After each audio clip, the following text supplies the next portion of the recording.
It's that spark of life.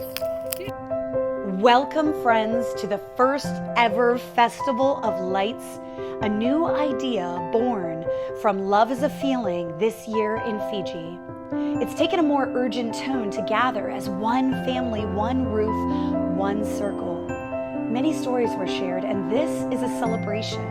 It's a celebration of what is possible when a woman chooses to truly step in and own who she is always meant to be.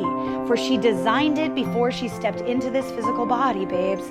She needed to learn how to live in the physical, emotional, mental, and spiritual body in order to break free while she is here in this physical plane.